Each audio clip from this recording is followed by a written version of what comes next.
Le ciel gris s'était chargé depuis l'aube, et à mesure que l'après-midi avançait, la pluie s'était mise à tomber sans hâte, mais sans relâche. Camille, les pieds nus couverts de boue, tenait fermement entre ses doigts rougis une corbeille désormais vide. Elle avait vendu les derniers œufs avant que les premières gouttes ne s'écrasent sur la toile de son manteau usé. Le marché de la ville voisine était déjà loin derrière elle, et le chemin du retour sinueux et glissant s'étirait à perte de vue à travers les champs détrempés. Elle n'était plus qu'une silhouette solitaire sous les gouttes, avançant sans mots, les lèvres serrées, comme si parler à voix haute pouvait briser quelque chose en elle. Âgée de 22 ans, Camille vivait seule dans une petite maison en pierre, aux abords d'un hameau oublié de la Normandie. Depuis la mort de ses parents dans un accident de voiture, 2 hivers plus tôt, elle s'était accrochée à la terre avec une ténacité silencieuse. Son potager, ses poules, le marché du samedi, c'était tout ce qui lui restait. Elle n'avait ni frère ni sœur, et les rares tantes ou cousins éloignés vivaient trop loin, dans des villes qu'elle ne connaissait qu'à travers des lettres oubliées dans un tiroir. Les gouttes ruisselaient le long de ses tempes, se mêlant à ses cheveux bruns collés contre son cou. Son regard fixe suivait la ligne tremblante du chemin. Pas à pas, elle avançait, l'eau glacée s'infiltrant entre ses orteils, le vent sifflait à travers les branches nues des arbres. Le silence autour d'elle était presque oppressant, coupé seulement par le clapotis régulier de la pluie sur les feuilles mortes et le craquement occasionnel d'un rameau cassé. Elle aurait pu attendre à l'abri d'un porche de ferme, demander qu'on la ramène. Mais Camille ne demandait jamais. Depuis qu'elle avait enterré ses parents sans une larme, elle s'était jurée de ne dépendre de personne. Cette marche solitaire, aussi rude soit-elle, était devenue son quotidien. Chaque samedi, elle descendait au marché au lever du jour et rentrait au crépuscule, pieds nus pour économiser les semelles déjà trouées de ses souliers. Ce jour-là, pourtant, quelque chose flottait dans l'air. Une tension sourde, presque imperceptible. Peut-être était-ce la façon dont les nuages s'amoncelaient comme un plafond trop bas, ou bien ce souffle plus glacial que d'habitude qui s'infiltrait sous son manteau. Ou peut-être simplement une fatigue qu'elle n'avait jamais osé nommer. Son regard se perdit un instant sur les collines floues à l'horizon. Un souvenir furtif s'imposa. Elle, enfant, courant sur ces mêmes chemins, riant aux éclats, ses parents derrière elle. C'était un autre temps, un autre monde. Elle secoua la tête comme pour en chasser l'image, puis resserra ses bras autour d'elle. La pluie semblait vouloir lui faire ployer l'échine, mais elle tenait bon, les dents serrées. Chaque pas sur la terre humide était une victoire silencieuse. Ce chemin, elle le connaissait par cœur. La mare cachée derrière le muret de pierre, le vieux pommier tordu par le vent, la pente traîtresse juste après le virage où elle avait glissé enfant. Aujourd'hui, elle avançait comme un automate, sans se retourner. Soudain, un bruit étrange la fit s'arrêter. Ce n'était pas la pluie, ni le vent. Un froissement, comme un murmure dans les buissons. Elle tendit l'oreille, le cœur battant légèrement plus fort. Mais rien. Le silence retomba, épais et humide. Elle reprit sa marche. Le chemin de terre menait à une fourche, puis se prolongeait sur plusieurs kilomètres avant d'atteindre la première ferme habitée. Mais Camille n'avait pas peur de la solitude. Elle la portait en elle, comme un vêtement invisible. Elle ne parlait que rarement aux autres, se contentant de réponses brèves au marché, d'un signe de tête poli aux voisins. La douleur avait scellé sa bouche et le monde avait oublié son rire. Alors qu'elle approchait de la vieille barrière en bois qui marquait la fin du pâturage communal, une étrange sensation la traversa. Comme si ce jour, ce chemin, cette pluie, portaient en eux quelque chose d'inédit. Comme si, pour la première fois depuis longtemps, quelque chose allait changer. Mais elle repoussa l'idée. Les choses ne changeaient pas. Pas pour elle. Elle marcha encore quelques mètres, ralentissant sans s'en rendre compte. La fatigue pesait sur ses épaules. Sa corbeille glissait doucement contre sa hanche. Elle leva les yeux. La lumière grise du ciel semblait s'épaissir, se charger d'un mystère ancien. Et puis elle le vit. À quelques pas, après le virage, sur le bas-côté de la route détrempée, une forme sombre se découpait. Immobile, inattendu, un véhicule, un homme. Mais ce moment-là appartenait à demain. Ce soir encore, elle n'était qu'une silhouette solitaire sous la pluie. Et pourtant, le silence du chemin venait de changer. La pluie continuait de tomber, fine et persistante, comme si elle cherchait à pénétrer jusque dans les eaux. Camille ralentit le pas en s'approchant du virage. Elle fronça les sourcils en voyant à quelques mètres Une voiture ancienne garée sur le bas-côté. C'était une de ces vieilles berlines que l'on ne voyait plus que dans les films ou les garages oubliés. Sa carrosserie bleu foncé était parsemée de taches de rouille, et les pneus semblaient légèrement enfoncés dans la boue. Ce n'était pas un endroit habituel pour croiser un véhicule. Personne ne s'arrêtait là. Il n'y avait ni maison visible, ni route adjacente. Rien qui justifie une pause à cet endroit. Camille jeta un coup d'œil rapide autour d'elle. L'endroit était désert, les champs noyés sous la pluie s'étendaient à perte de vue, et les rares arbres nus n'offraient aucun abri. Elle sentit un frisson lui parcourir l'échine, plus lié à la surprise qu'au froid. Elle hésita un instant, mais continua d'avancer, le regard fixé sur la silhouette qui se dessinait près du véhicule. Un homme se tenait debout, adossé à la clôture en bois qui séparait le champ du chemin. Grand, mince, le dos légèrement voûté, il portait un long manteau en laine épaisse, visiblement usé par le temps. Un chapeau feutré, large et déformé par la pluie, lui cachait en partie le visage. Ses mains, gantées, étaient croisées devant lui. Il ne semblait pas pressé ni troublé par le mauvais temps. Il regardait fixement l'horizon, là où les collines s'effaçaient sous le voile gris de la pluie. Camille s'approcha prudemment, ses pas ralentis par la boue collante. L'homme tourna lentement la tête vers elle. Son visage était marqué, mais pas rude. Une barbe de quelques jours soulignait des traits fatigués, mais calmes. Il avait des yeux d'un brun clair, presque doré, qui paraissaient étrangement doux dans cette lumière terne. Il ne bougea pas, mais lorsque Camille fut à quelques mètres, il parla. « Vous êtes trempé, » dit-il d'une voix grave, presque rauque, mais étonnamment posée. « Vous pouvez vous abriter dans le hangar là-bas, si vous voulez. Il y a du foin sec et un poêle qui marche encore. » Il désigna d'un geste lent un bâtiment à moitié caché, derrière une rangée de haies. Camille ne l'avait pas remarqué, mais à travers les branches détrempées, elle distingua effectivement la silhouette d'un vieux hangar en bois, aux planches grises et au toit en tôle ondulée. La cheminée en pierre laissait échapper un mince filet de fumée. Il n'avait pas menti. Elle s'arrêta à 2 pas de lui, la corbeille contre la hanche, la pluie dégoulinant de son menton. Elle le fixa sans répondre. Tout en lui, de ses vêtements usés à sa posture figée, respirait la solitude. Ce n'était pas un homme qui cherchait compagnie. Et pourtant il lui avait parlé calmement, comme si c'était une chose normale de proposer un abri à une inconnue croisée sous la pluie. Mais dans le monde de Camille, rien de tel n'était jamais innocent. « Je suis presque chez moi », murmura-t-elle, plus par instinct de défense que par certitude. Il acquiesça lentement, comme s'il comprenait son hésitation. « Vous avez les pieds blessés, et la route jusqu'au hameau est encore longue. Laissez au moins la pluie se calmer. » Elle baissa les yeux vers ses pieds. La boue mêlée à des cailloux avait ouvert de petites plaies. Elle n'avait pas senti la douleur jusque-là, mais maintenant qu'il l'avait dit, elle commença à la sentir. Des picotements, une sensation de brûlure froide. Elle inspira profondément. L'homme n'avait pas fait un pas vers elle. Il était resté là, immobile, sans chercher à insister. Il aurait été plus facile de dire non. De continuer à marcher, la tête basse comme toujours, mais quelque chose, la douleur, l'épuisement ou simplement le besoin de chaleur, l'empêcha d'agir comme d'habitude. Elle hocha doucement la tête. « D'accord, juste un moment. » Il ne sourit pas, ne manifesta aucun triomphe. Il se retourna simplement, lentement, et se dirigea vers le hangar, l'invitant à le suivre d'un mouvement discret de la main. Camille hésita encore une seconde, puis lui emboîta le pas.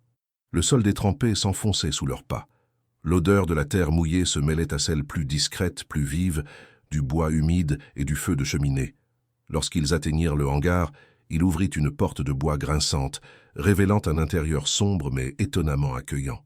De vieux ballots de foin formaient une sorte de mur contre le vent, et dans un coin, un petit poêle à bois crépitait doucement, répandant une chaleur ténue.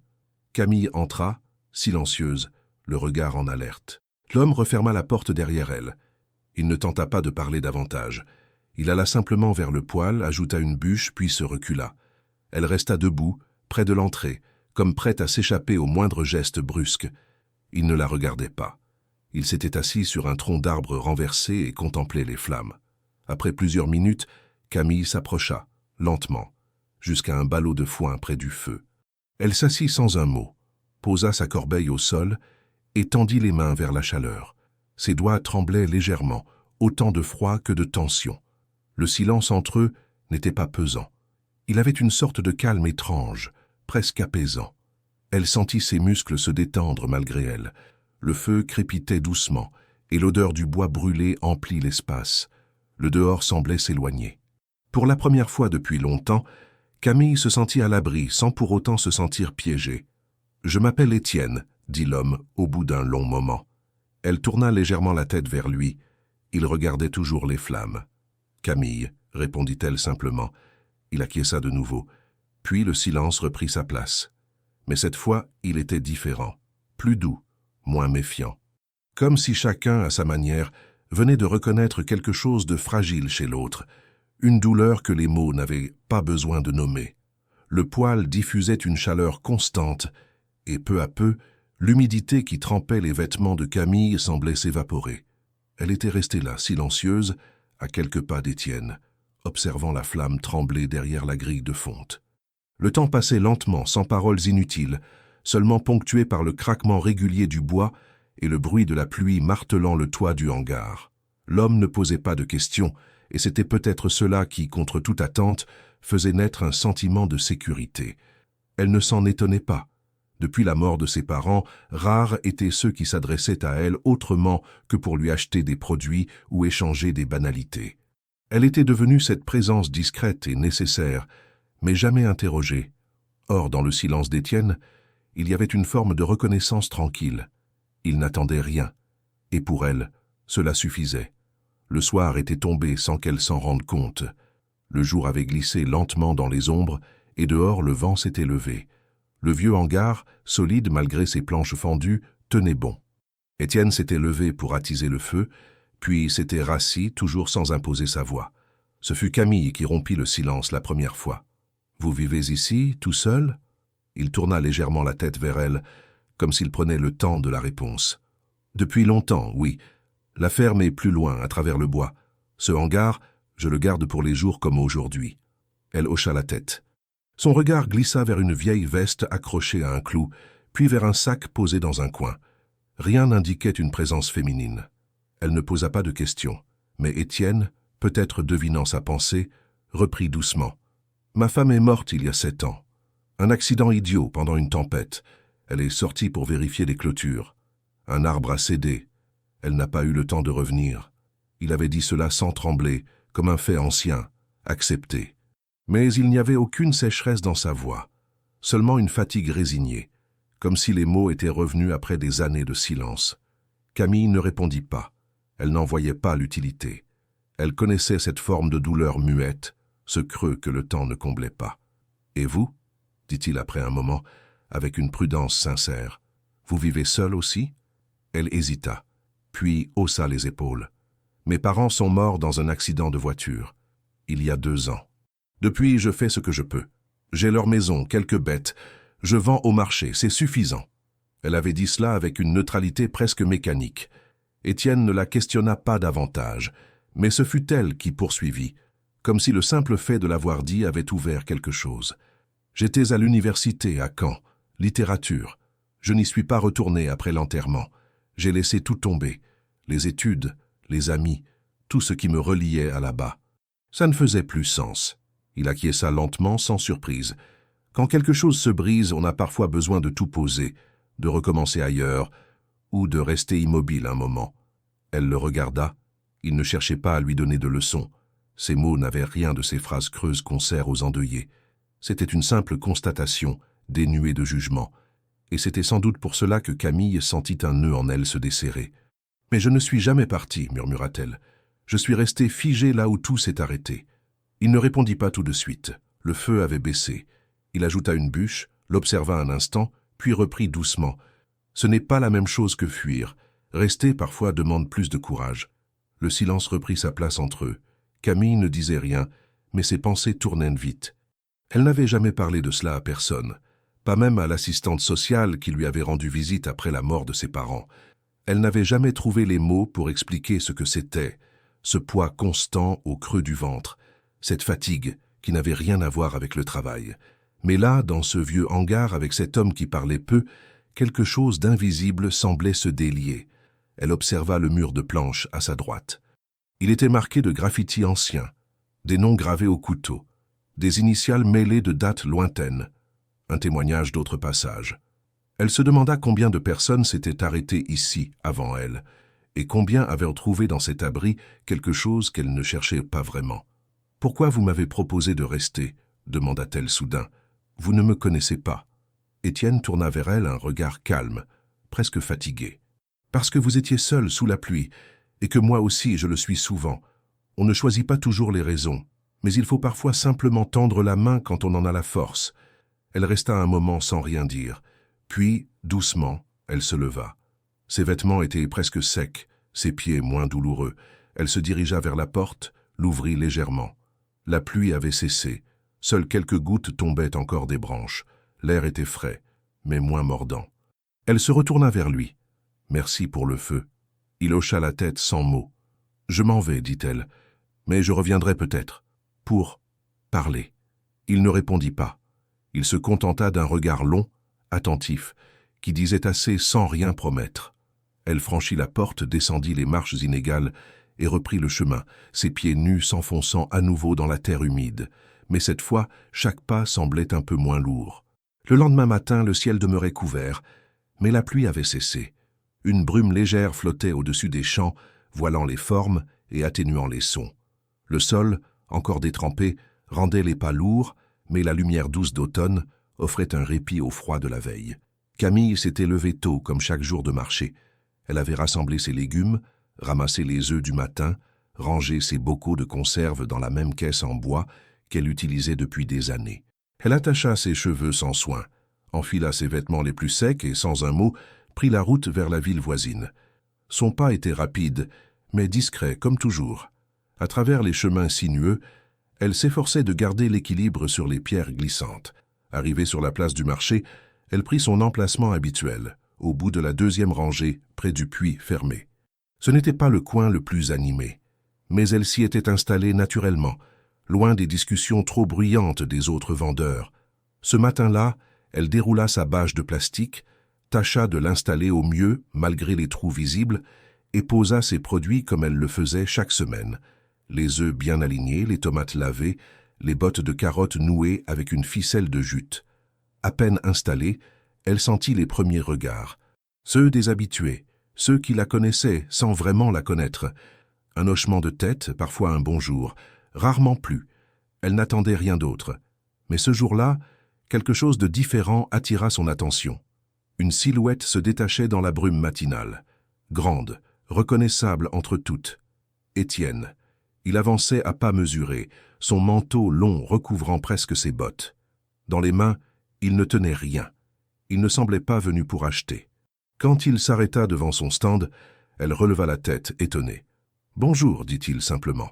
Elle hocha la tête, un peu surprise de le voir ici, si tôt, dans un endroit où, selon elle, il n'avait plus mis les pieds depuis longtemps. « Je ne vous attendais pas ici, dit-elle. » Il regarda ses produits, son installation fragile, les trous dans la bâche, les bords de la table en bois qui menaçaient de céder. « Je ne viens jamais au marché, » répondit-il. « Mais je voulais vous parler. » Elle sentit une légère tension monter. Elle n'aimait pas les conversations surprises, surtout pas au milieu de la place. Ce n'est peut-être pas le meilleur endroit. Il hocha la tête, puis désigna une ruelle un peu plus loin. 5 minutes, pas plus. Elle hésita, regarda autour d'elle. Les passants étaient encore peu nombreux. Elle fit un signe rapide à la vieille Madame Laferrière du stand d'en face, qui hocha la tête avec compréhension. Puis elle rejoignit Étienne à l'entrée de la ruelle. « Je vous écoute. » Il ne tourna pas autour du pot, sa voix était posée mais ferme. « J'ai besoin d'aide à la ferme. Seul, je n'y arrive plus. Il y a trop à faire, trop à réparer. Je ne peux pas tout gérer, et la saison froide approche. » Elle le fixa sans comprendre tout de suite. « Vous me proposez de travailler pour vous ? » ?»« Oui, logement, repas et un peu d'argent chaque semaine. Ce n'est pas grand-chose, mais c'est honnête. Vous auriez une chambre à vous, et vous pourriez continuer à cultiver ce que vous aimez. » Camille sentit sa respiration se bloquer un instant. Jamais elle n'aurait imaginé cela. Personne ne lui avait jamais proposé un vrai accord, une collaboration qui dépasse le simple troc. Elle resta un moment sans voix. « Pourquoi moi ?» demanda-t-elle enfin. « Parce que vous êtes capable. Vous travaillez dur, vous ne vous plaignez pas, et vous comprenez la terre. Ce sont des qualités que je respecte. » Elle baissa les yeux. Elle n'était pas habituée à qu'on lui adresse ce genre de reconnaissance. Elle pensa à sa maison, à ses habitudes, à sa solitude maîtrisée.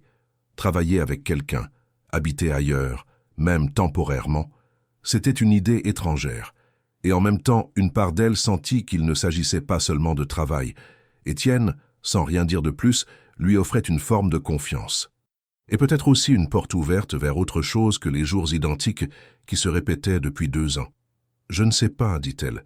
Je ne suis pas sûre de pouvoir vivre avec quelqu'un. Je ne vous demande pas de vivre avec moi, répondit-il sans hésiter. Je vous propose de travailler à mes côtés. Vous gardez votre espace, vos choix. Je ne vous impose rien. » Elle leva les yeux vers lui. Il n'y avait rien dans son regard qui ressemble à une attente déplacée. Aucun sous-entendu. Seulement une proposition directe, ancrée dans le réel.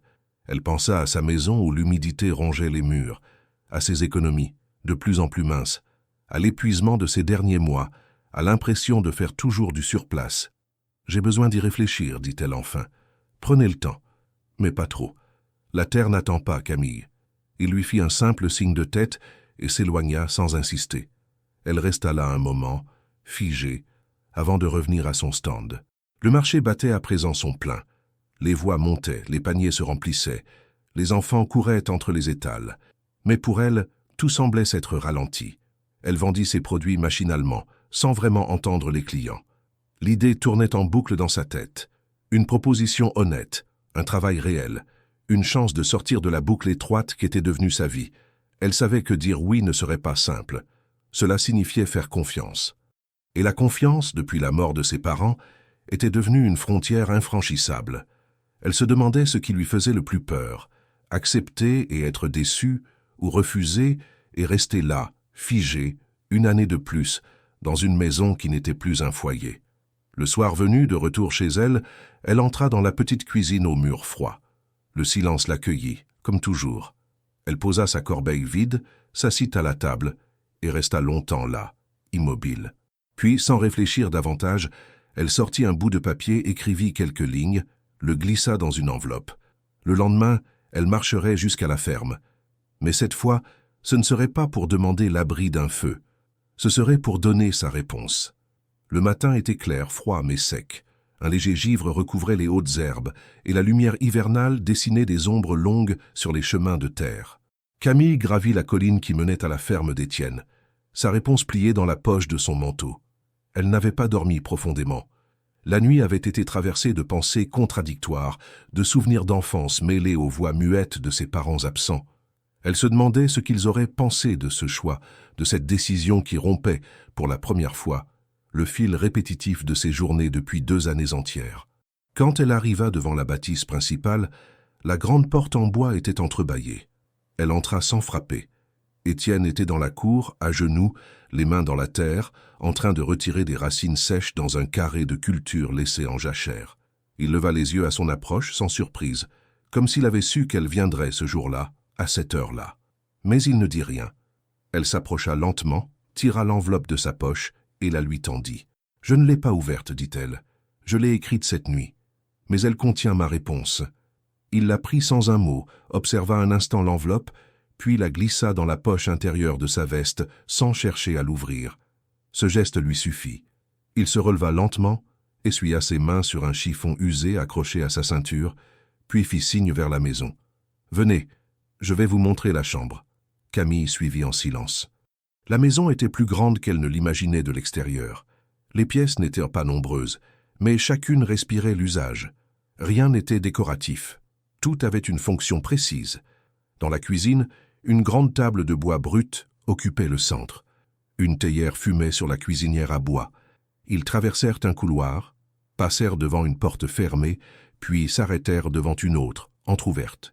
Étienne la poussa, révélant une petite pièce simplement meublée. Un lit contre le mur, une armoire ancienne, une chaise près de la fenêtre. « Vous pouvez vous installer comme vous voulez. Prenez votre temps. » Elle entra, posa son sac sur la chaise, effleura la surface lisse du lit du bout des doigts. Il sentait le savon et le bois sec. Elle ouvrit la fenêtre. De là, on voyait les champs à perte de vue, la grange un peu plus bas, et au loin, les bois qui entourèrent la propriété. L'air était pur, et malgré la saison, la lumière baignait la pièce d'un calme étrange. Durant les jours suivants, Camille prit peu à peu ses marques. Étienne ne lui imposait rien, ne fixait aucun horaire rigide, mais chaque matin, il était debout avant l'aube, déjà occupé à réparer une clôture, nourrir les bêtes ou vérifier les réserves. Elle s'habituait à son rythme, à sa façon de faire. Elle découvrait qu'il notait tout dans un vieux carnet noir, les quantités de grains, les cycles de plantation, les dépenses du mois. Rien n'était laissé au hasard, mais il n'y avait aucune obsession dans ses gestes. Juste une rigueur née de l'habitude et du besoin de maintenir la terre vivante. Un après-midi, alors qu'elle nettoyait une pièce à l'étage qu'elle n'avait pas encore explorée, elle trouva une boîte en métal sous un meuble. Curieuse, elle l'ouvrit.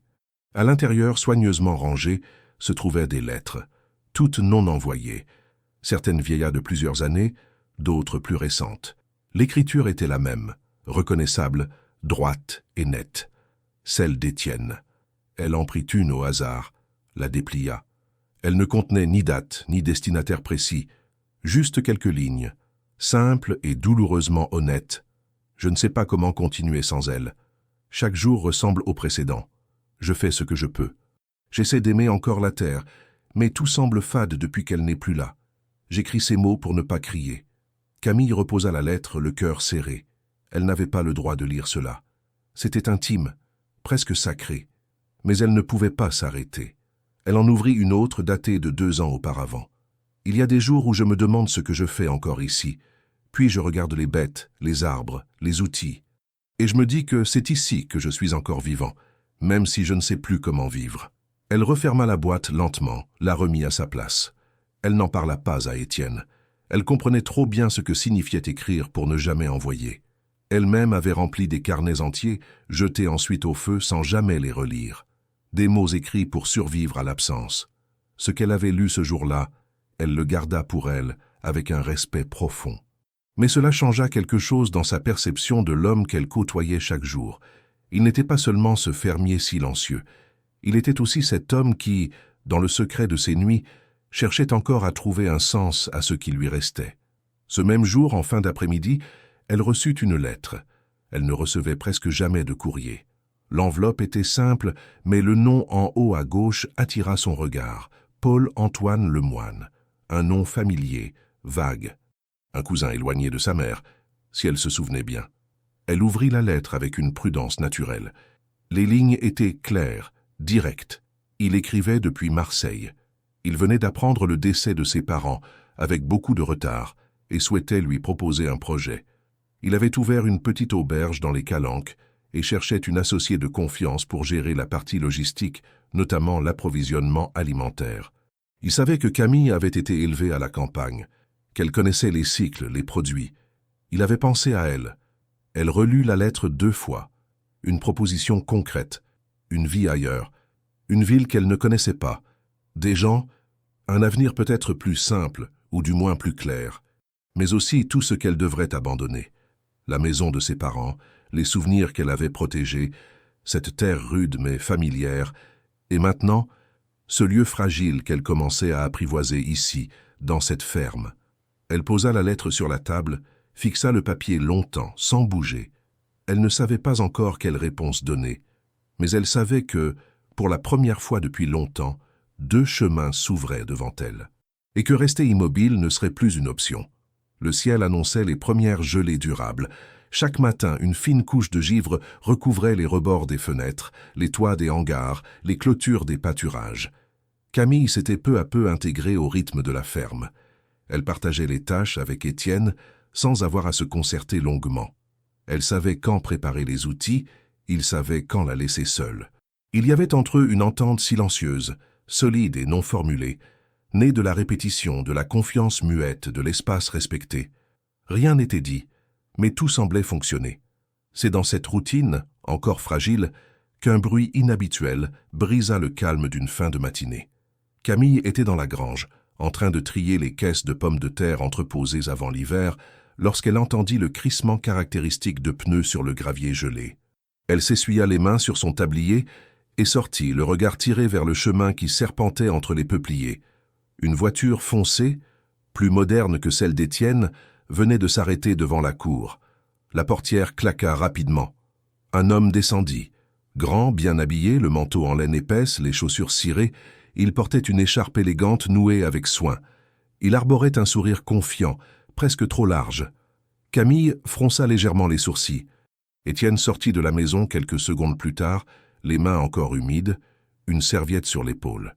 Il s'immobilisa en voyant l'homme. « Julien », dit-il d'une voix basse. Le nouveau venu ouvrit les bras, comme s'il attendait une accolade. « Frère, ça fait combien, 5 ans ?» Étienne ne bougea pas. Son regard était neutre, fermé. Camille comprit immédiatement qu'il n'avait pas été prévenu. Julien s'approcha de quelques pas, mais s'arrêta avant de forcer le contact. Il regarda autour de lui, observa les bâtiments, les champs, les outils éparpillés, puis ses yeux se posèrent sur Camille. « Et qui voilà? Une nouvelle recrue ?» demanda-t-il, le ton enjoué. « Camille. Elle travaille ici », répondit Étienne brièvement. Julien s'approcha, tendit une main assurée. « Enchanté. Julien, le petit frère. » Camille lui serra la main, sans sourire. Il avait une assurance naturelle, presque trop lisse. Elle sentit une tension diffuse naître dans l'air. Julien passa les jours suivants à s'installer dans l'ancienne chambre du haut, celle qui avait longtemps été fermée. Il apportait avec lui des valises pleines de vêtements, une trousse de toilette bien garnie et un ordinateur portable qu'il ne quittait jamais longtemps. Très vite, il exprima son étonnement devant l'état de la ferme. « Tu vis encore comme en 1960 ?» plaisanta-t-il un soir, en regardant la cuisinière à bois. « Je vis comme on peut vivre ici », répondit Étienne. « Tu pourrais faire tellement plus. Des serres modernes, de la transformation de produits. L'avenir, c'est la valeur ajoutée, pas les paniers de carottes. » Camille écoutait, observait, sans intervenir. Elle sentait le fossé entre les deux frères s'élargir à chaque échange. Julien ne manquait pas d'idées, ni de projets. Il parlait de modernisation, d'investisseurs, de marchés à conquérir. Il avait déjà visité 2 exploitations modèles dans le département voisin et proposait des réorganisations complètes. Étienne, lui, répondait peu, ou pas du tout. Son silence devenait de plus en plus lourd. Julien, cependant, s'intéressait aussi à Camille. Trop, peut-être. Il venait l'aider dans les serres, sans y connaître grand-chose, posait des questions sur sa vie, sur ce qu'elle comptait faire, plus tard, comme si sa place actuelle n'était qu'un passage. Il faisait des compliments à demi-mot, des remarques sur son intelligence, son efficacité. Camille, polie, ne lui rendait rien. Elle le trouvait déplacé, même s'il ne dépassait jamais clairement les limites. Mais il s'insinuait, peu à peu, dans les conversations, dans les décisions, dans les silences. Un soir, alors qu'ils rentrèrent du champ, Julien lança « Tu sais, Camille, tu pourrais diriger cette ferme toi-même. Avec quelques changements, un bon plan d'affaires, des aides de l'État, tu n'as pas besoin de rester ici à trier des caisses avec mon frère. » Elle s'arrêta, planta son regard dans le sien. « Je ne trie pas des caisses, je fais pousser ce qu'on mange. » Il haussa les épaules, l'air de ne pas vouloir offenser. « Tu m'as comprise. » Mais elle n'avait pas envie de continuer la conversation. Ce soir-là, elle alla se coucher plus tôt, le ventre noué. Quelque chose d'essentiel était en train de se fissurer. Dans les jours suivants, les tensions s'accentuèrent. Julien voulait réorganiser l'espace de stockage, déplacer les animaux, installer des caméras, faire venir un comptable. Il avait même pris des rendez-vous sans en parler à Étienne. Camille assista à un échange plus vif que d'habitude entre les 2 frères. Elle était dans la cuisine, les entendait dans la cour. « Ce n'est pas ton terrain », dit Étienne, la voix basse mais ferme. « Non, mais c'est le terrain de la famille. Tu crois que maman aurait voulu que tu laisses tout pourrir? Maman n'aurait pas voulu qu'on en fasse une usine. » Julien répliqua quelque chose que Camille ne put entendre. Le ton monta, puis le silence. Le lendemain, les 2 hommes ne se parlèrent pas de la journée. Camille, entre eux, faisait ce qu'elle pouvait pour maintenir le travail, mais l'équilibre fragile qu'elle avait trouvé commençait à se rompre. Elle savait qu'elle allait devoir choisir, non pas entre 2 hommes, mais entre 2 visions, entre le bruit et le silence, entre les plans ambitieux et la terre qu'elle avait commencé à comprendre. Julien parlait fort, décidait vite, avançait à grandes enjambées. Étienne, lui, avançait lentement, à pas sûrs, écoutait les saisons, attendait les bons moments. Camille n'était pas venue chercher une révolution, elle était venue chercher une respiration. Et cette respiration, Julien était en train de l'étouffer. Les tensions dans la ferme ne faisaient désormais plus partie de l'arrière-plan. Elles se mêlaient aux gestes du quotidien, s'infiltraient dans les silences du petit déjeuner, dans les regards échangés pendant les tâches communes, dans les décisions qui, autrefois simples, devenaient de plus en plus discutées, contestées ou ignorées. Julien s'installait dans l'espace comme un propriétaire sans avoir besoin de clés. Il utilisait les mots avec habileté, parlait souvent de modernisation, de rentabilité, de stratégie durable. Mais derrière ces termes, Camille percevait une logique de conquête, de contrôle, une manière de tout rendre utile à une ambition extérieure. Elle, en revanche, continuait à travailler comme toujours, méthodique et concentrée. Mais quelque chose changeait. Son silence, longtemps choisi comme protection, commençait à lui peser. Elle observait les plans de Julien, les décisions prises sans concertation, les gestes qu'il imposait en se croyant légitime, et en elle montait une certitude. Elle ne pouvait plus laisser faire. Ce fut un matin banal, froid et clair, qui déclencha le premier véritable accroc. Julien avait réorganisé sans prévenir les caisses de semences que Camille préparait depuis la veille. Il avait estimé que ces rangements n'étaient pas logiques, et s'était permis de tout déplacer pour, selon lui, optimiser l'espace. Lorsqu'elle entra dans la remise et découvrit le désordre, elle resta un moment immobile. Chaque graine avait une place, un rythme, une mémoire. Ce que Julien avait défait n'était pas qu'un rangement, mais un équilibre. Elle referma doucement la porte, puis alla le chercher dans la cour. Il était en train de téléphoner près du vieux tracteur. Elle l'attendit qu'il raccroche, puis parla, posément mais sans détour. « Tu n'avais pas à toucher à ce que je préparais. » Julien haussa les sourcils, surpris qu'elle emploie ce ton. « Je voulais juste t'aider à mieux organiser. C'était le bazar là-dedans. » Non, ce n'était pas le bazar, c'était classé selon les besoins de la saison, l'état du sol, la rotation des cultures. Tu ne sais pas ce que tu fais et tu n'as pas demandé. Il eut un rire léger, celui qu'on utilise pour désamorcer une tension sans vraiment l'entendre. Tu dramatises. Ce sont juste des graines. Ce sont des semaines de préparation. Si tu veux faire quelque chose ici, tu demandes. Sinon, tu restes en dehors de ce que tu ne comprends pas. Julien la fixa un peu interloqué. Étienne, qui avait entendu les derniers mots depuis la cuisine, entra dans la cour. Il ne dit rien, mais son regard croisait celui de Camille avec une lueur discrète d'approbation. Ce moment marqua un basculement. Camille n'attendait plus que les autres prennent sa défense. Elle avait décidé d'agir. Le soir même, elle prit un carnet vide et commença à rédiger un plan. Non pas un plan de modernisation selon les critères de Julien, mais un ensemble de propositions concrètes, pensées à partir du terrain, des ressources réelles de la ferme, de son fonctionnement quotidien. Elle proposa une manière de gérer les stocks, d'organiser les serres selon les cycles naturels, d'introduire une comptabilité simple, basée sur ses connaissances, pour suivre les entrées et sorties, sans dépendre d'un consultant extérieur. 3 jours plus tard, elle demanda à Étienne et Julien de la rejoindre dans la grande pièce du rez-de-chaussée, celle qui servait de bureau improvisé. Elle posa le carnet sur la table, l'ouvrit et commença à expliquer, point par point. Elle parlait avec clarté, avec une assurance nouvelle née du travail accompli. Elle n'interrompit pas son raisonnement, ne baissa pas la voix, ne recula pas face au regard. Julien tenta de la couper à plusieurs reprises, mais elle ne céda pas. Lorsqu'il lança un « c'est bien, mais ça manque de vision à long terme », elle répondit calmement. La terre, elle, pense à long terme. Elle ne demande pas d'investisseurs, elle demande de l'écoute. Et ce que je propose, c'est un avenir pour cette ferme sans la transformer en machine. Étienne ne dit rien, mais il hocha la tête, doucement. Julien resta silencieux un instant, puis se leva. Très bien. Si vous voulez jouer à l'autogestion, faites-le. Moi, je pensais apporter un vrai changement, mais si ce n'est pas désiré, je ne vais pas insister. Il quitta la pièce sans claquer la porte, mais son départ résonna comme une défaite. Camille se tourna vers Étienne, qui la regardait avec une attention qu'il n'avait jamais manifestée aussi ouvertement. « Tu avais tout ça dans la tête » demanda-t-il, presque étonné. « Depuis longtemps, oui, mais je pensais que ça ne valait pas la peine de le dire.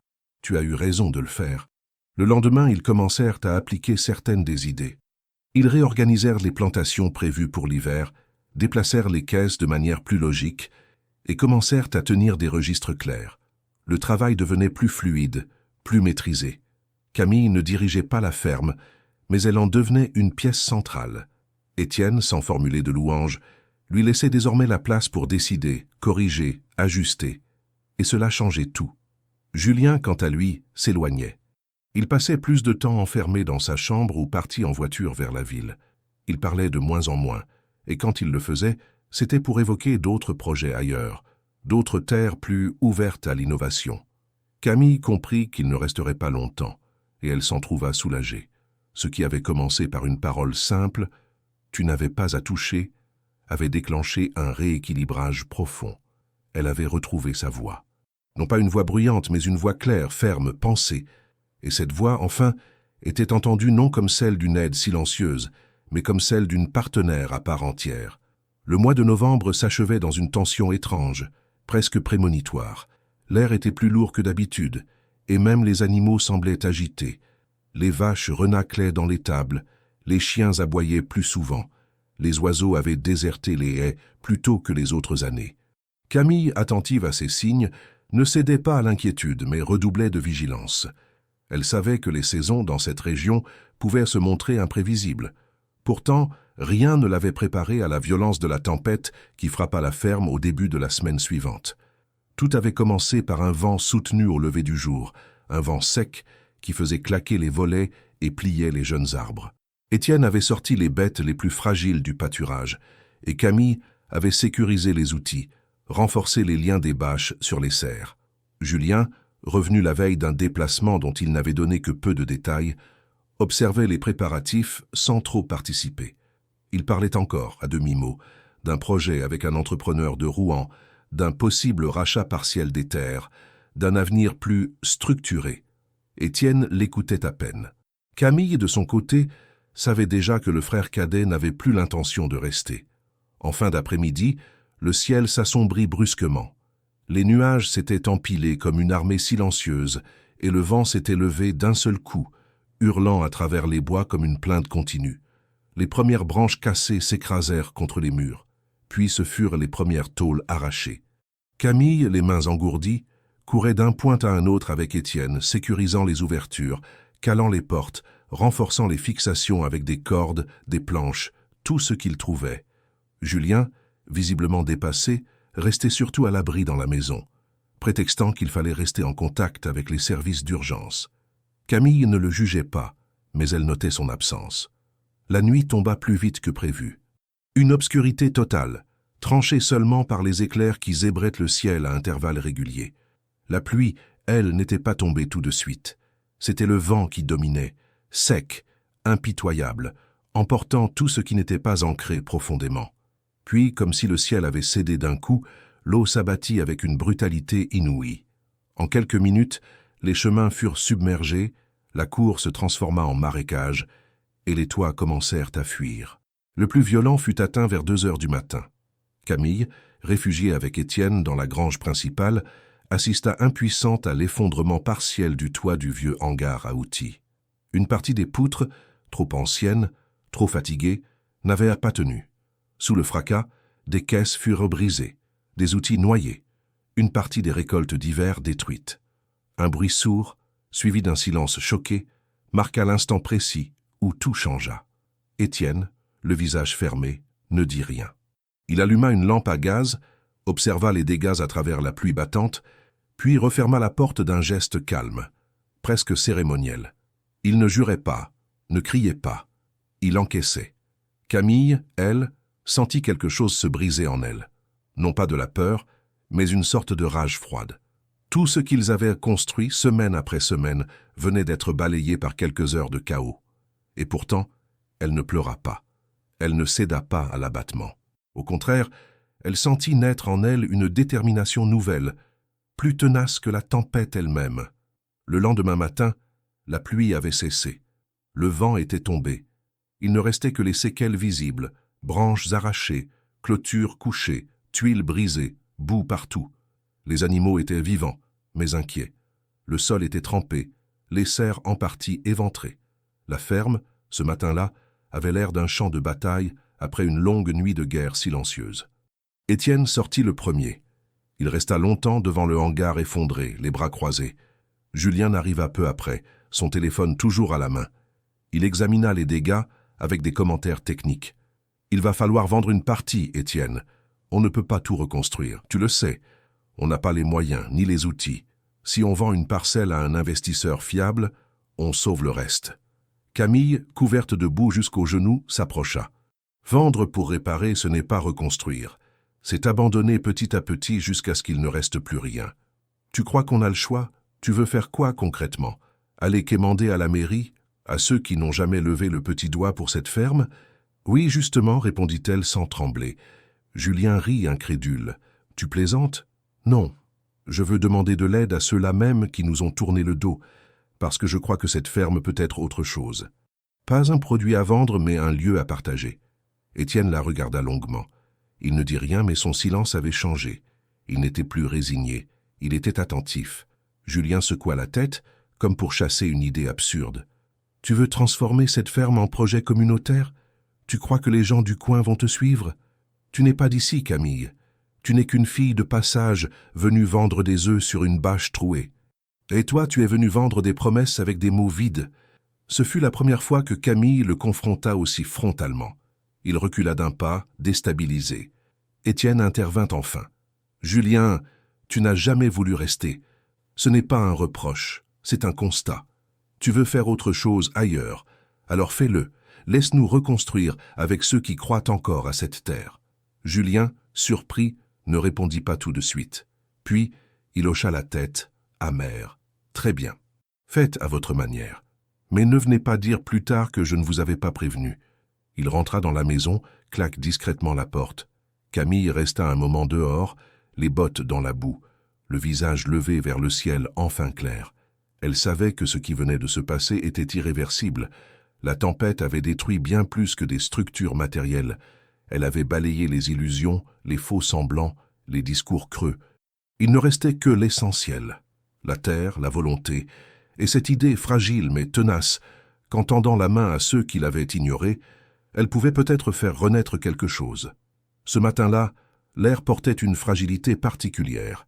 Le ciel était clair. La lumière filtrait à travers les vitres poussiéreuses de la salle de classe de l'école nocturne de la ville. Pour la première fois depuis de nombreuses années, Camille sentit une pointe d'appréhension mêlée d'espoir en entrant dans le couloir. Elle était venue pour s'inscrire à un cours de comptabilité agricole offert aux adultes du terroir désireux d'apprendre à gérer leurs finances et leurs récoltes de manière plus organisée. Elle ne savait pas si elle réussirait, mais elle savait que rester immobile n'était plus une option. Elle reconnut la vieille bâtisse, aux volets fatigués et aux escaliers grinçants, où elle avait un jour rêvé de suivre des cours avant que tout ne bascule. À cette époque, elle étudiait la littérature à Caen. Mais la tragédie, le vide laissé par la mort de ses parents, l'avait ramenée sur ses chemins de terre, pieds nus, vendant des œufs au marché, oubliée de presque tous. C'était la première fois qu'elle franchissait la porte de cette école, non comme une rêveuse timide, mais comme une femme décidée à construire quelque chose de concret. Elle avait emporté avec elle un carnet vierge, une plume, et un petit sac, comme on part en pèlerinage. Mais son voyage n'était pas vers un sanctuaire, c'était vers un nouveau départ. L'inscription se passa sans heurts. Une dame, le regard perçant mais bienveillant, nota son nom, son âge, le nom de la ferme d'Étienne et l'heure du premier cours. 19h30. Elle donna un petit livret, le planning, une clé, symbolique mais réelle, d'un monde qu'elle croyait avoir laissé derrière elle. Avant de sortir, la femme posa une main douce sur son épaule. « Bon courage, mademoiselle, vous faites le bon choix. » Ces paroles, simples, résonnèrent comme un écho fragile dans sa tête. Elle n'était plus juste la paysanne silencieuse, la jeune fille seule dans un hameau oublié. Elle redevenait lentement celle qui pouvait apprendre, décider, changer. Elle quitta l'école en sentant ses jambes légères, comme si elle marchait sur de la terre fraîchement retournée, prête à accueillir les semailles d'un autre futur. Le soir, elle revint, vêtue d'un vieux manteau, mais le dos droit, les mains propres. La salle était modeste, quelques tables alignées, des chaises de bois dépareillées, un tableau noir, une craie blanche.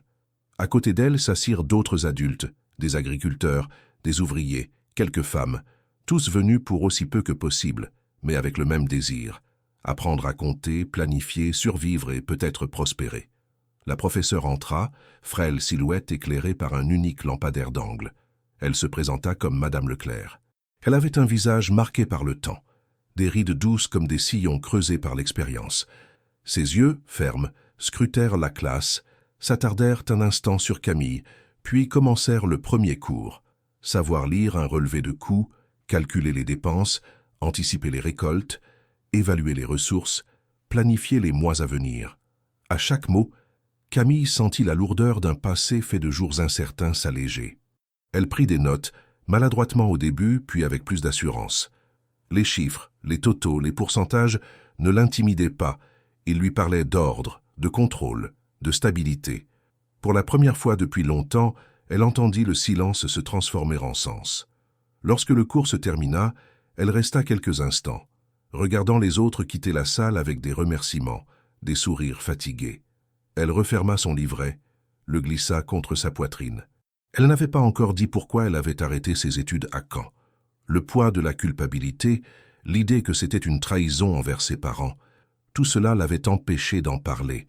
Mais lorsqu'elle sortit dans la fraîcheur du soir, les premiers frissons de la nuit la firent frissonner. Et pour la première fois, elle se dit « Je peux revenir, même si c'est tard, même si c'est imparfait. Je peux avancer. » Les semaines suivantes furent intenses. Les cours 2 fois par semaine devenaient une part centrale de son rythme. Elle y allait après les travaux de la ferme, nettoyer les tables, réparer les filets, nourrir les animaux, vérifier les stocks laissés par la tempête. Puis, parfois, elle restait tard, les épaules lourdes, le dos courbé, un cahier ouvert sur ses genoux, relisant des exercices de calcul, des tableaux budgétaires, des schémas de rotation des cultures. Étienne acceptait ses absences avec une confiance muette, sans poser de questions, sans exiger d'explications. Il savait que ce que Camille construisait était essentiel. Julien, quant à lui, continuait de s'éloigner, immergé dans ses projets flous et ses valises prêtes pour un départ. Mais cela ne concernait plus Camille. Ce qui comptait, c'était ce qu'elle apprenait. Comment transformer une terre meurtrie en ressources, comment faire que chaque graine compte, comment donner à la ferme non seulement ce qu'elle avait, la terre, les outils, le travail, mais aussi ce qu'elle méritait, un avenir. Un soir, en rentrant, elle trouva Étienne dans la grange, penché sur un vieux carnet noir. Il levait les yeux quand elle entra. « Ça va ?» demanda-t-il.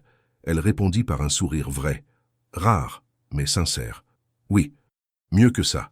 Je crois que je comprends enfin comment tout peut tenir debout. » Il hocha la tête, comme si les mots n'étaient pas nécessaires. « Tant que tu y crois, ça tient. » Ce jour-là, alors qu'elle descendait vers la maison, enveloppée dans la nuit tranquille, une pensée surgit, inattendue, glacée. Le jour de la mort de ses parents, l'accident, tout cela. Elle se souvenait vaguement du rapport, de la voiture qui dérapait, de la route verglacée, du choc. Elle avait fermé les yeux pour ne plus jamais revoir. Mais maintenant, dans son esprit, un nom revenait, le nom d'un conducteur, d'un témoin, d'un dossier mal classé. Elle n'en était pas certaine, mais le doute suffit à réveiller la curiosité. Elle se dit qu'avec les outils qu'elle est en train d'apprendre, la lecture, l'écriture, l'organisation, peut-être elle pourrait revoir ce dossier, comprendre, et qu'importe ce qu'elle découvrirait, elle saurait faire face. À partir de ce soir-là, la ferme cessa d'être un refuge uniquement de survie. Elle devint un lieu de renouveau. À travers les chiffres, les bilans, les comptes, elle voyait non seulement les récoltes, mais les vies, celles de la terre, des plantes, des animaux, et la sienne. Elle commença à dessiner des projets, planifier les semis selon les saisons, préparer les ventes de légumes du printemps, imaginer des coopératives, des échanges avec la ville, des circuits courts. Elle n'était plus seulement une ouvrière ou une aide. Elle devenait une gestionnaire, une bâtisseuse. Et dans ce nouveau rôle, elle découvrait une force qu'elle ignorait posséder. Le soir, quand elle fermait le cahier, exténuée mais déterminée, elle sentait un apaisement profond, un sentiment qu'elle n'avait plus connu depuis des années. Non pas la consolation douce d'un répit, mais la certitude d'un chemin tracé. Un chemin qu'elle avait choisi, travaillé, façonné à chaque chiffre, à chaque calcul, à chaque rêve posé sur le papier. Elle savait que ce retour à l'école ne réparerait pas le passé, ne rendrait pas ses parents, ne comblerait pas le vide, mais il ouvrait un horizon où la peur n'était plus une limite, où la terre pouvait offrir plus que de la survie, où elle pouvait non seulement cultiver, mais créer. Et dans le silence paisible de la nuit normande, alors que la ferme dormait sous les étoiles, elle leva les yeux vers le ciel clair. Elle ne voyait plus des nuages menaçants, mais une promesse, celle d'un avenir qu'elle construirait pas à pas. Les semaines suivantes furent marquées par un changement subtil mais profond. Camille, forte de ses nouvelles connaissances en comptabilité agricole, commença à mettre en place une série de propositions concrètes pour sortir la ferme de sa précarité. Les feuilles de calcul remplaçaient peu à peu les carnets usés, les bilans remettèrent de l'ordre dans les dépenses et, surtout, un plan de relance basé sur une économie communautaire prenait forme sur sa table de cuisine. Étienne, d'abord silencieux, s'était peu à peu impliqué, non pas en imposant des idées, mais en posant des questions pertinentes, en apportant son savoir du terrain, sa mémoire des saisons, sa maîtrise du concret. Camille ne s'était jamais imaginé à la tête de quoi que ce soit. Pourtant, il devenait évident qu'elle était en train de devenir un pilier autour duquel les décisions se structuraient. Elle avait réuni plusieurs anciens petits producteurs de la région, des femmes seules, des jeunes désœuvrés, des retraités encore actifs. Ensemble, ils commencèrent à planifier la création d'une coopérative agricole à l'échelle locale. L'idée était simple, mutualiser les moyens, réduire les coûts, partager les ventes. Ce n'était pas un rêve utopique, mais une stratégie réaliste, née du besoin de survie, et surtout d'un désir grandissant de ne plus dépendre des fluctuations du marché ou des grandes chaînes de distribution. Un samedi matin, Camille se rendit à la mairie pour demander un rendez-vous avec le maire. Elle s'y présenta avec un dossier soigneusement préparé, contenant le projet détaillé, les noms des premiers participants, les prévisions budgétaires, les besoins logistiques. Elle ne s'attendait pas à un accueil chaleureux. Depuis des années, elle avait été ignorée par ces mêmes institutions. Mais ce jour-là, face à la rigueur de son dossier, à la clarté de son exposé, quelque chose bascula. Le maire, un homme pragmatique, comprit qu'il y avait là une opportunité, celle de redonner vie à une région moribonde, d'associer la commune à un projet structurant, durable, populaire. Il proposa d'organiser une réunion publique dans la salle communale, pour exposer l'idée à la population. Camille accepta la gorge un peu nouée. Elle savait que se montrer en public, porter sa voix au-delà des limites de la ferme, allait demander un courage différent de celui de planter, trier, rénover. Mais elle était prête, plus que jamais. Le soir de la réunion, la salle était pleine. Les habitants du village, les curieux, les sceptiques, les discrets, tous étaient venus. Camille prit la parole avec calme. Elle expliqua d'où elle venait, ce qu'elle avait vécu, ce qu'elle avait appris. Elle parla des dégâts causés par la tempête, mais surtout de ce qui avait émergé depuis, la solidarité, la compétence, l'envie de faire autrement. Elle présenta le projet de coopérative, ses objectifs clairs, ses étapes. Elle ne promit rien de magique, juste du travail, de la rigueur, du partage. À la fin de son intervention, un silence profond s'installa. Puis, une femme âgée leva la main. C'était une ancienne institutrice que Camille connaissait de vue, mais à qui elle n'avait jamais parlé. Elle se leva lentement. « J'ai vu passer beaucoup de projets dans cette commune. Des discours, des promesses, des oublis. Mais ce que vous avez dit ce soir, mademoiselle, c'est du concret. C'est vivant.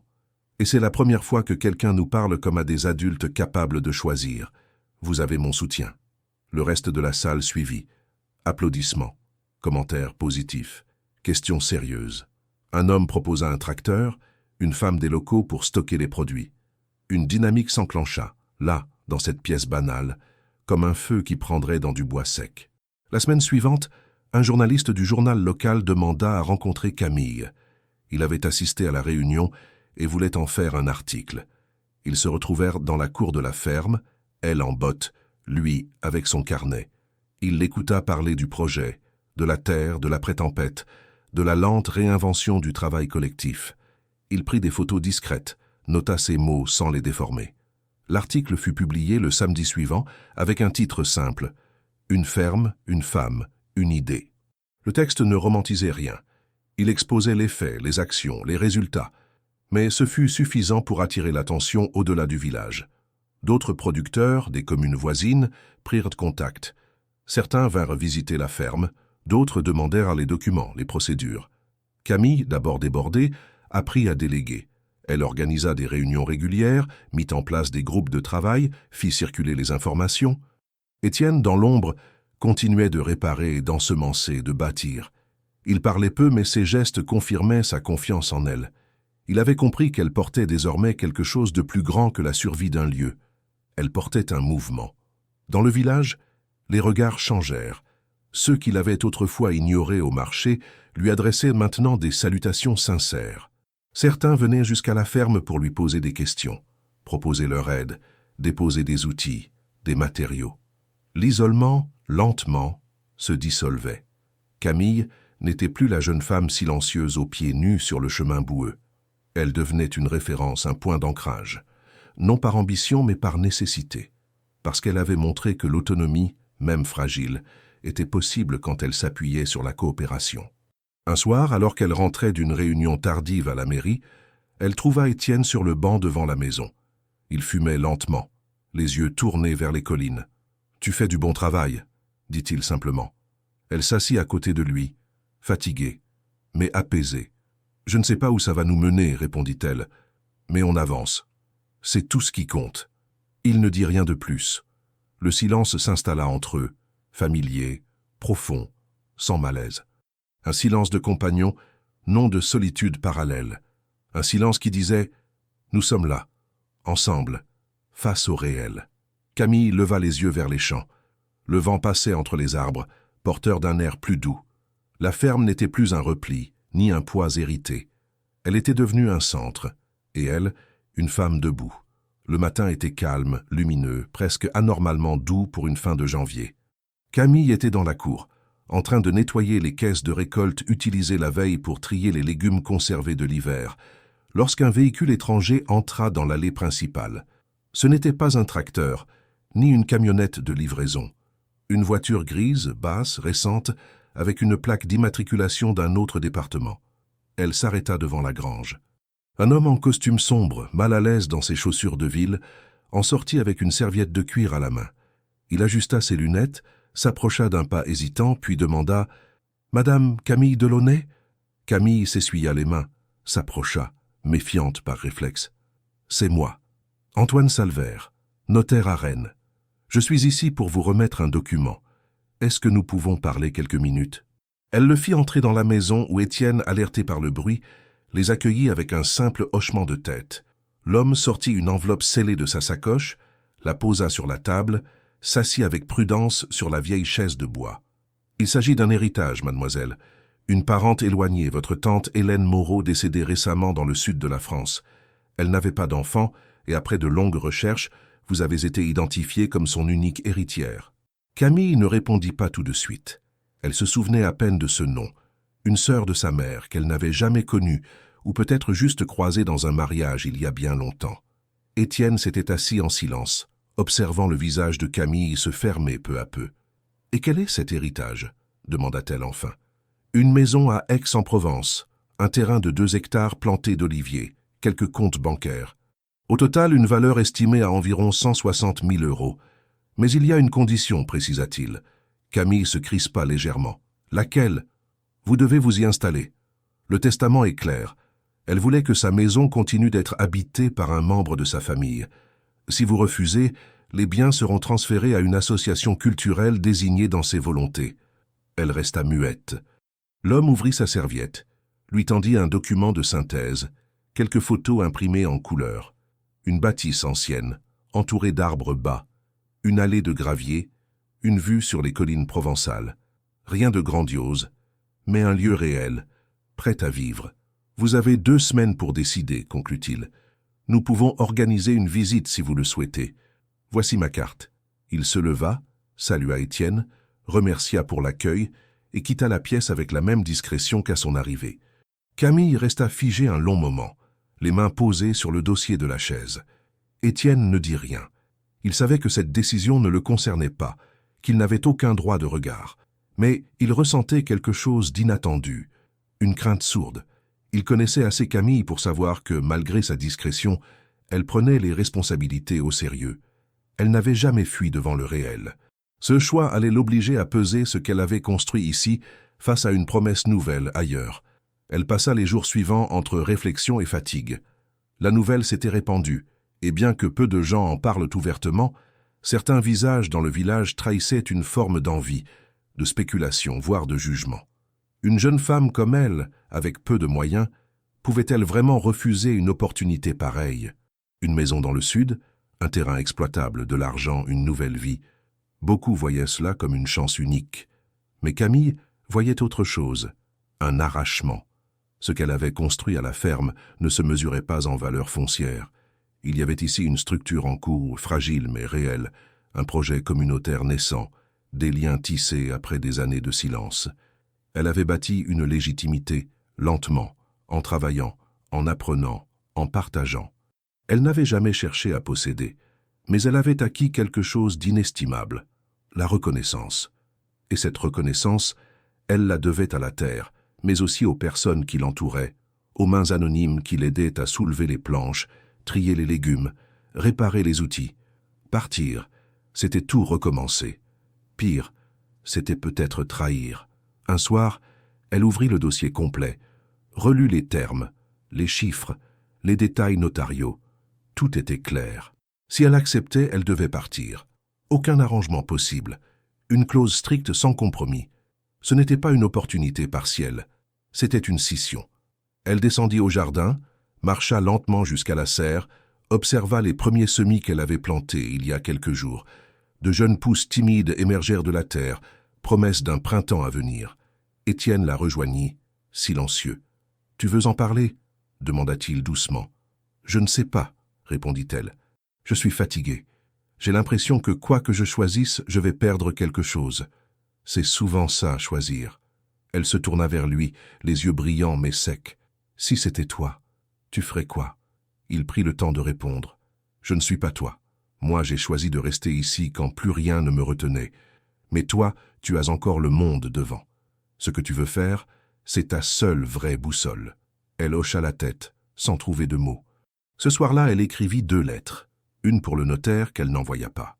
Une autre pour elle-même, un texte sans destinataire, où elle tenta de nommer ce qu'elle ressentait.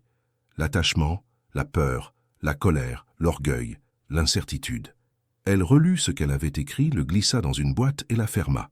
Julien, curieusement, tenta de la convaincre de partir. « Tu vas refuser ça ?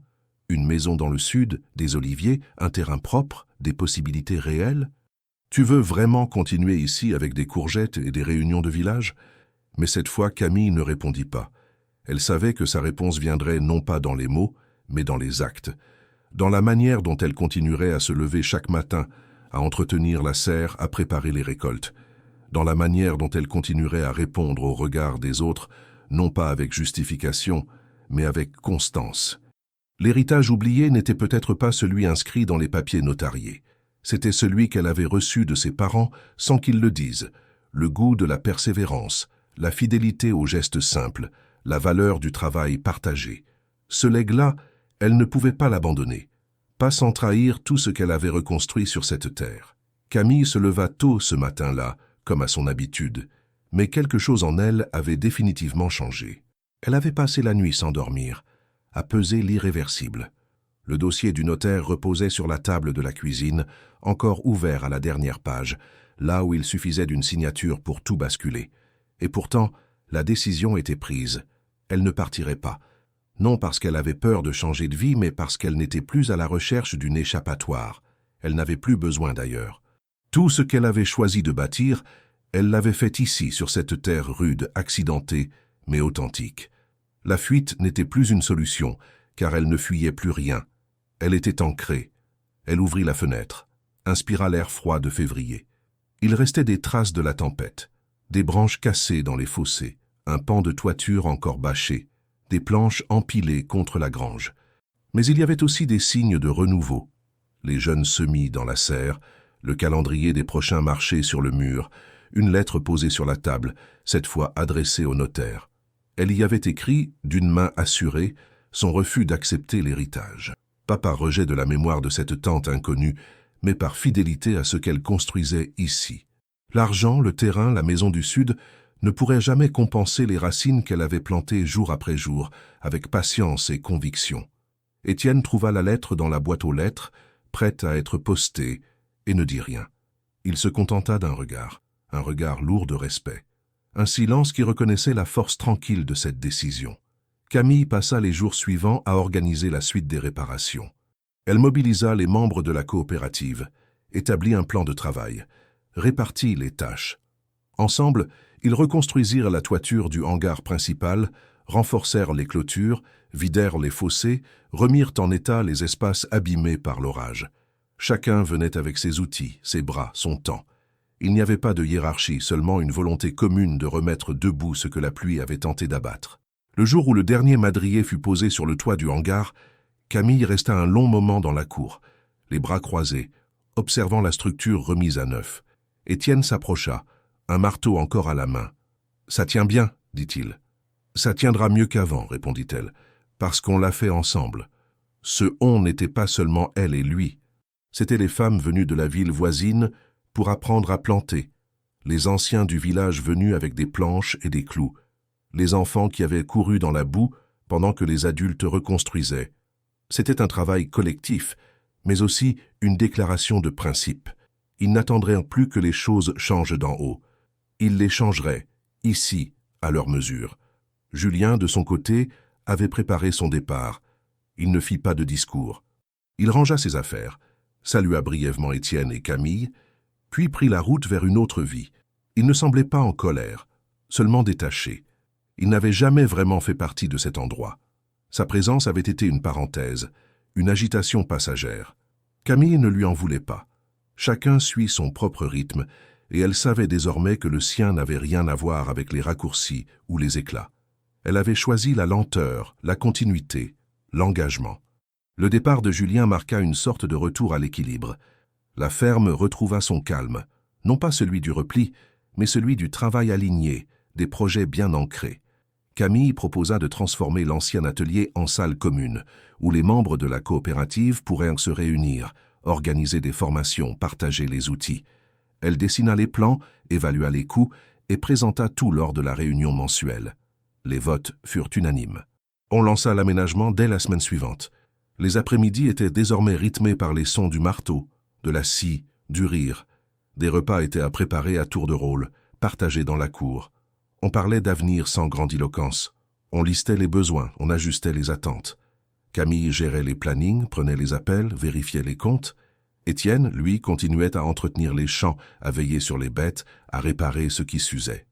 Entre eux, une complicité silencieuse s'installait. Pas d'élan romantique, pas de promesses, mais une alliance solide, bâtie dans le respect et l'action. Une nuit, alors que la pluie tombait doucement sur le toit réparé, Camille se leva pour boire un verre d'eau. Elle descendit dans la cuisine, croisa Étienne qui lisait un vieux manuel à la lueur d'une lampe. Il leva les yeux, referma le livre, la regarda un instant. « Tu penses à ce que tu aurais pu faire là-bas » demanda-t-il. Elle réfléchit avant de répondre. « Je pense à ce que j'aurais dû abandonner pour y aller, et je sais que je n'aurais pas su recommencer. Ici, j'ai déjà commencé. » Il hocha la tête. Elle posa le verre vide sur la table, s'approcha de la porte.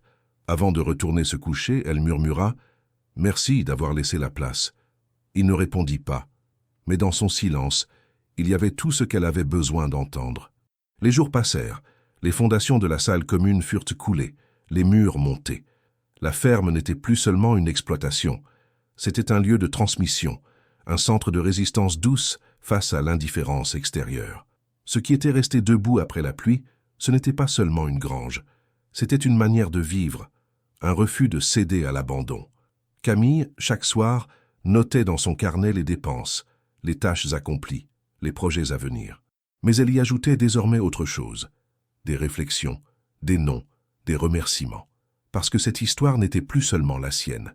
Elle appartenait à tous ceux qui avaient cru qu'une autre manière de faire, de vivre, de produire, était possible. Sans miracle, sans bruit, juste avec constance. Le printemps s'était installé sans fracas, à pas lents, presque invisible.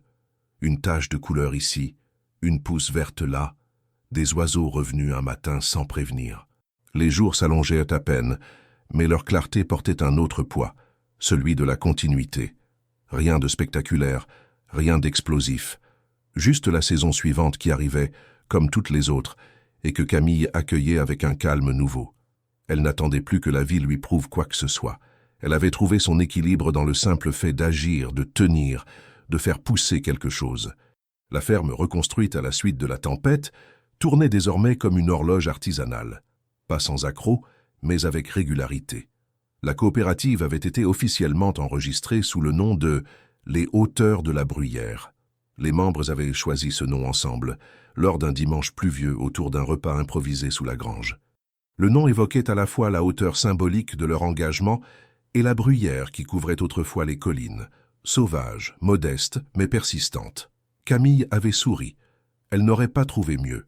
Chaque jour commençait de la même manière. Elle descendait dans la cour, ouvrait les volets, respirait l'air du matin.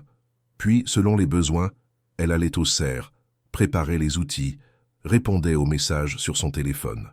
Des producteurs voisins, des écoles rurales, même un petit musée d'agriculture populaire l'avait contactée pour échanger des expériences, organiser des visites. Ce n'était pas devenu une attraction, ni un modèle national, mais un exemple local, une démonstration qu'avec peu de moyens, mais une logique de partage et de rigueur, on pouvait faire exister autre chose qu'un rêve abandonné. Elle avait aussi mis en place un groupe de travail exclusivement féminin, non par exclusion des hommes, mais pour répondre à une demande que plusieurs femmes du village lui avaient soufflée avec discrétion. Elle venait une fois par semaine, entre les tâches domestiques, entre les enfants, les ménages, les repas à préparer, et elles apprenaient à semer, planter, vendre, organiser. Elles parlaient peu au début, écoutaient beaucoup. Puis à force de gestes répétés, elles avaient recommencé à parler davantage. De leur solitude, de leur peur, de leurs forces oubliées. Camille ne jouait pas les chefs. Elle transmettait ce qu'elle savait, écoutait ce qu'elle ne savait pas encore. C'était un cercle d'égalité, de réparation discrète. Elle le nommait simplement le groupe du jeudi. Étienne, lui, restait fidèle à lui-même. Présent, constant, peu bavard, mais toujours à la tâche. Sa relation avec Camille n'avait jamais basculé dans le besoin ou la dépendance. Ils partageaient certains repas, certaines décisions, certains silences. Il y avait entre eux une affection tissée dans le réel, pas dans les déclarations. Une entente bâtie dans la reconnaissance de l'autre comme égal. Pas besoin de se promettre l'éternité. La loyauté quotidienne leur suffisait. Un après-midi d'avril, Camille marcha seule jusqu'au chemin de terre qu'elle empruntait autrefois pour revenir du marché, pieds nus, une corbeille vide au bras. Ce même chemin où elle avait vu Étienne pour la première fois, debout sous la pluie, près de sa vieille voiture. Le même où elle avait senti, sans encore le comprendre, que quelque chose en elle allait devoir changer. Elle ne portait plus de corbeille ce jour-là. Juste un carnet de notes sous le bras, des bottes aux pieds et une veste en coton léger. Elle s'arrêta près du vieux pommier tordu par les ans. Il ne donnait presque plus de fruits, mais il tenait encore debout. Elle posa la main sur l'écorce rugueuse, comme on salue un ancien camarade. Elle regarda autour d'elle. Le champ s'étendait au-delà de la haie, à perte de vue, parsemé de jeunes pousses. Elle reconnaissait chaque parcelle, chaque allée, chaque angle. Elle savait ce qui allait sortir de terre dans les semaines suivantes. Elle n'attendait pas la surprise. Elle attendait le fruit de son travail.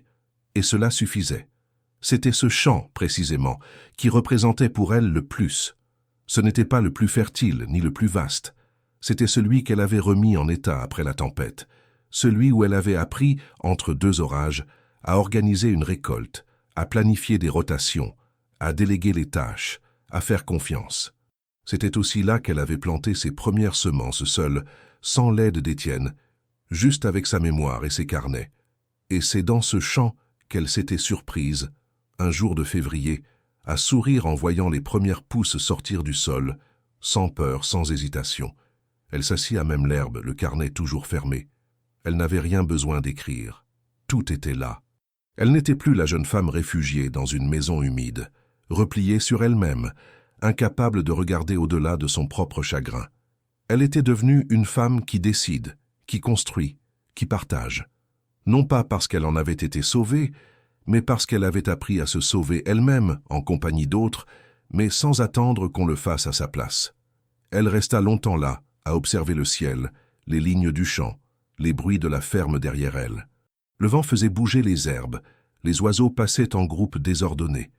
Elle pensa à ses parents, non pas avec douleur, mais avec douceur. Elle n'avait pas abandonné leur mémoire, elle l'avait transformée. Chaque outil réparé, chaque légume vendu, chaque femme qui reprenait confiance, chaque mur reconstruit, c'était aussi une manière de les faire vivre autrement. Quand elle se releva, le soleil commençait à descendre. Elle marcha lentement vers la maison. Elle était seule, oui, mais seule par choix. Non par contrainte, non par peur. Elle avait appris à aimer cette solitude pleine de sens, peuplée de projets, de voies, de terres à soigner. Une solitude habitée.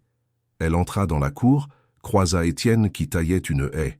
Ils échangèrent un regard, rien de plus. Elle posa son carnet sur la table de la cuisine, versa un verre d'eau et sourit, sans raison particulière. Elle n'attendait plus que les choses arrivent. Elle les faisait arriver. Le champ où elle avait appris à fleurir n'était pas un symbole. C'était un lieu réel, de boue, de graines, de vent, et c'était le sien.